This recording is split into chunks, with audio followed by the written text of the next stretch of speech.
O estômago de Miguel roncava alto enquanto ele caminhava pelas ruas molhadas de Lisboa, o pequeno embrulho com o seu único pão com queijo sendo a refeição que guardara desde o almoço do dia anterior. Sem hesitar um segundo, ajoelhou-se ao lado do homem idoso caído no chão perto do mirador de Santa Luzia e estendeu-lhe o embrulho dizendo com voz trêmula: "Tome, senhor, parece precisar mais do que eu esta noite." A chuva caía sem piedade sobre o bairro alto, mas Miguel sentiu um calor estranho no peito ao ver o idoso levantar os olhos cansados e aceitar o pão com mãos trêmulas. Aos 22 anos Miguel Santos vivia num pequeno apartamento alugado no coração de Lisboa, onde trabalhava como empregado de mesa num café da Rua Augusta e estudava à noite contabilidade numa escola profissional. Tinha vindo do Alentejo há 2 anos fugindo do olhar severo do pai e das perguntas constantes da mãe sobre quando iria arranjar uma namorada como o irmão mais velho já casado. Escondia a sua verdade como um segredo pesado que lhe apertava o peito todas as noites quando se deitava sozinho na cama estreita. Naquela noite, depois de entregar o pão, voltou para casa com o estômago ainda mais vazio, mas com uma sensação de paz que não sentia há meses. Sentou-se à janela a ver as luzes da cidade refletidas nas poças e pensou no que o pai diria se soubesse que o filho preferia homens e que preferia passar fome a ver alguém sofrer. O dia seguinte amanheceu cinzento, mas Miguel levantou-se cedo como sempre para o turno da manhã. Estava a lavar as chávenas no café quando o gerente lhe gritou que havia um senhor elegante à porta a perguntar por ele. Miguel limpou as mãos ao avental e saiu para a rua ainda úmida. Um carro preto luxuoso estava estacionado em segunda fila e ao lado dele um homem de fato escuro com cerca de 45 anos sorria levemente. "És tu, Miguel Santos?" perguntou o homem com voz calma e educada. Miguel assentiu confuso. O homem estendeu a mão. "Chamo-me Alexandre Oliveira. O meu pai falou-me de ti. Ontem à noite foste tu que o ajudaste na rua." Miguel piscou os olhos sem compreender. O idoso do pão era o pai daquele homem. Alexandre explicou rapidamente que o pai tinha saído sozinho depois de uma discussão familiar e tinha caído na rua sem dinheiro nem telemóvel. Miguel tinha sido a única pessoa que parara para ajudar. "O meu pai disse que lhe salvaste o dia e talvez a vida", continuou Alexandre. Miguel corou e baixou os olhos. "Não fiz nada de especial, senhor. Qualquer um faria o mesmo." Alexandre sorriu mais largo, "Mas não qualquer um fez. Quero agradecer-te como deve ser. Vem almoçar connosco hoje à tarde." Miguel hesitou, mas o olhar do homem era sincero e ele não tinha nada a perder. À tarde vestiu a sua melhor camisa e foi ao endereço que Alexandre lhe dera, um restaurante discreto perto do rio Tejo. O pai de Alexandre, um senhor chamado António Oliveira de 72 anos, estava lá sentado com um sorriso fraco mas grato. Durante o almoço Miguel contou um pouco da sua vida, o trabalho, o estudo, a saudade da família. Não falou da sua orientação, mas sentiu que António o observava com olhos compreensivos. Quando se despediram, Alexandre apertou-lhe a mão com força. "Amanhã passo pelo teu café. Tenho uma proposta para ti." Miguel voltou para casa atordoado. Pela primeira vez em muito tempo dormiu sem o peso habitual no peito. Na manhã seguinte Alexandre apareceu mesmo no café pouco depois das 10, sentou-se a uma mesa ao fundo e pediu um expresso. Quando Miguel lhe trouxe a chave, Alexandre foi direto ao assunto. "O meu pai insiste que eu te ajude. Tenho uma empresa de vinhos e turismo em Lisboa e preciso de alguém de confiança para ajudar na parte administrativa. O salário é bom e podes continuar a estudar." Miguel ficou parado com o tabuleiro na mão. Nunca tinha imaginado uma oportunidade assim. Aceitou hesitante mas feliz. Nos dias seguintes começou a trabalhar no escritório moderno perto da Avenida da Liberdade. Alexandre era um patrão exigente mas justo e Miguel aprendeu rapidamente. Durante as pausas falavam de tudo um pouco, de Lisboa, do fado, das viagens de Alexandre. Miguel começou a sentir-se mais leve, como se o segredo que carregava fosse menos pesado ali. Uma tarde, enquanto organizavam documentos, Alexandre perguntou-lhe diretamente: "Miguel, sentes-te bem aqui em Lisboa, longe da família?" Miguel corou e murmurou que sim, mas que às vezes a saudade apertava. Alexandre contou então que tinha perdido o irmão mais novo há anos por causa de preconceitos familiares e que desde então jurara nunca julgar ninguém pela sua vida privada. Miguel sentiu o coração acelerar. Seria possível que Alexandre soubesse? Não disse nada, mas naquela noite em casa pensou muito. No fim de semana Alexandre convidou-o para um passeio pelo Tejo num barco pequeno, só os dois e o pai António. O sol brilhava e o vento trazia cheiro ao mar.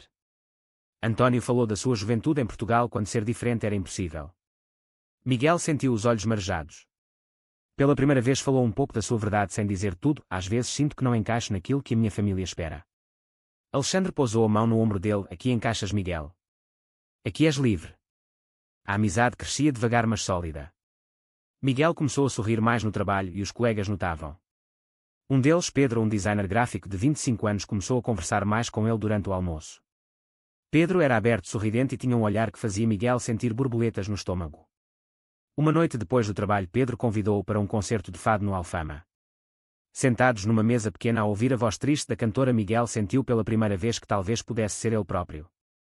Quando voltaram a pé pelas ruas estreitas, Pedro parou e disse baixinho: "Gosto de estar contigo, Miguel." Miguel não respondeu, mas sorriu e o coração bateu mais forte. A relação com Pedro cresceu naturalmente em encontros discretos, cafés, longos passeios pelo Parque Eduardo VII. Miguel sentia-se vivo pela primeira vez. Contou a Pedro tudo sobre a família, o medo, o segredo. Pedro ouvia com paciência e dizia: "Um dia vais ver que o amor é maior que o medo." Mas a vida não era só rosas. O pai de Miguel telefonou uma tarde a dizer que a mãe estava doente e que ele devia voltar ao Alentejo para o fim de semana. Miguel foi cheio de ansiedade. Em casa o ambiente era tenso. O irmão mais velho fez comentários sobre rapazes que não arranjam namorada, e o pai olhava-o de lado. Miguel voltou a Lisboa mais pesado. No escritório, Alexandre notou a mudança e convidou-o para jantar em sua casa. Lá Miguel conheceu melhor a vida de Alexandre, que era assumidamente gay mas discreto por causa dos negócios. "A sociedade mudou, Miguel, mas as famílias demoram mais", disse Alexandre. Miguel sentiu-se compreendido. No entanto, um colega invejoso do escritório viu Miguel e Pedro juntos num bar e começou a espalhar rumores. Miguel ouviu sussurros e sentiu o olhar dos outros. Um dia o gerente chamou-o e disse que havia queixas de comportamento impróprio. Miguel negou, mas sentiu o chão fugir-lhe debaixo dos pés. Pedro abraçou-o naquela noite no apartamento pequeno: "Vamos lutar juntos." Mas Miguel começou a duvidar se valia a pena arriscar o emprego que tanto lhe custara a conseguir. A tensão aumentava. O pai telefonou outra vez exigindo que ele voltasse para endireitar a vida. Miguel mentiu dizendo que estava tudo bem, mas por dentro sentia-se dividido entre o amor novo à amizade de Alexandre e o medo de perder tudo. A crise explodiu numa sexta-feira chuvosa. O pai de Miguel apareceu em Lisboa sem avisar, trazendo o irmão. Tinham visto uma foto no telemóvel de um amigo comum onde Miguel aparecia com Pedro de mão dada numa festa. O confronto foi duro no pequeno apartamento. O pai gritou palavras que magoavam: "Não criámos um filho assim." O irmão ameaçou: "Se não mudas, não voltas a casa." Miguel chorou, mas pela primeira vez não pediu desculpa. Disse com voz trêmula: "Sou assim, pai. Gosto de homens e amo Pedro." O pai saiu batendo com a porta e o irmão seguiu lançando um olhar de desprezo. Miguel ficou sozinho no chão a soluçar. Alexandre apareceu meia hora depois, alertado por Pedro. Abraçou Miguel sem dizer nada e ficou lá toda a noite. No dia seguinte, no escritório, o rumor tinha chegado ao máximo. O gerente chamou Miguel e disse que infelizmente tinha de o dispensar por causa do ambiente. Miguel saiu com lágrimas nos olhos, mas Alexandre esperava-o lá fora: "Vem trabalhar diretamente comigo na empresa de vinhos no Douro." Longe de tudo isto. Miguel hesitou, mas aceitou. Mudou-se temporariamente para uma casa que Alexandre lhe arranjou perto do rio. Pedro foi com ele nos fins de semana. Lá no Douro, entre vinhas e silêncio, Miguel começou a curar as feridas. Falava com Alexandre durante horas sobre o que significava ser homem, ser gay, ser livre. Alexandre contou a sua própria história de perda e renascimento. Miguel sentiu-se mais forte. Mas a traição veio de onde menos esperava. Um amigo de Lisboa enviou uma mensagem ao pai de Miguel com mais fotos e o pai ameaçou cortar todo o apoio financeiro que ainda dava. Miguel teve de escolher. Sacrificou o pouco que restava da relação familiar para não esconder mais quem era. Escreveu uma carta longa ao pai explicando tudo: o seu amor, o seu respeito, mas também a sua verdade. Enviou-a e sentiu um peso sair do peito. No Douro a vida ganhou ritmo novo. Miguel aprendia sobre vinhos e turismo e Alexandre confiava nele cada vez mais. Pedro visitava sempre que podia e os dois passeavam pelas margens do rio de mãos dadas sem medo. Uma noite de verão no terraço da casa antiga, Alexandre disse a Miguel: "Tu salvaste o meu pai e agora estás a salvar-me a mim também. Mostraste-me que a bondade ainda existe." Miguel sorriu e sentiu lágrimas. A empresa cresceu e Miguel foi promovido a responsável de projetos. Começou a estudar à distância e sonhava abrir o seu próprio negócio de agroturismo inclusivo. Mas a crise familiar não acabou. A mãe telefonou um dia a chorar dizendo que o pai estava doente do coração e que talvez nunca aceitasse.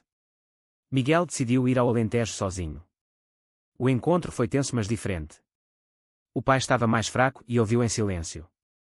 Miguel falou do seu amor por Pedro, da amizade com Alexandre, da vida que construía. Não pediu perdão, só compreensão. O pai não respondeu, mas quando Miguel saiu viu uma lágrima no olho dele.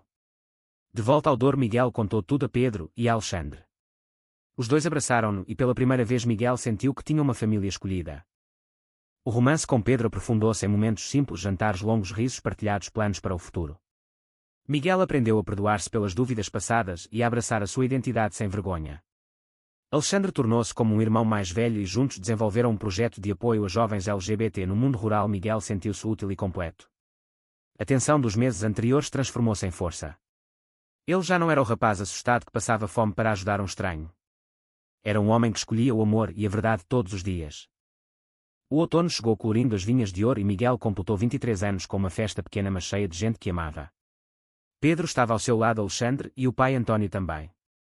Até a mãe de Miguel veio em segredo para o abraçar e dizer que o pai estava a tentar entender. Não era perfeito, mas era um começo. Miguel e Pedro mudaram para uma casa pequena no Douro com vista para o rio e abriram juntos um espaço de agroturismo onde casais de todos os tipos eram bem-vindos. Alexandre investiu e o negócio cresceu. Miguel olhava para trás e via o caminho percorrido desde aquela noite chuvosa em Lisboa. A fome física tinha passado, mas a fome de ser ele próprio tinha sido saciada com amor, amizade e coragem. Uma tarde, sentado no terraço com Pedro a ver o pôr do sol, Miguel apertou-lhe a mão e disse: tudo começou com um pão dado a um estranho. Pedro beijou-o suavemente, e terminou com uma vida inteira de felicidade.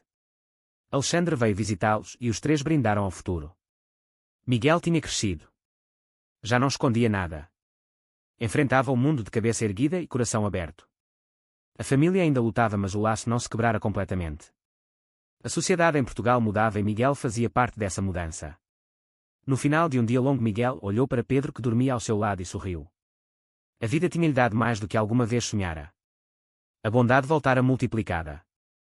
A verdadeira generosidade é sempre recompensada com amor e aceitação, independentemente da orientação sexual. Verdadeiro ou falso?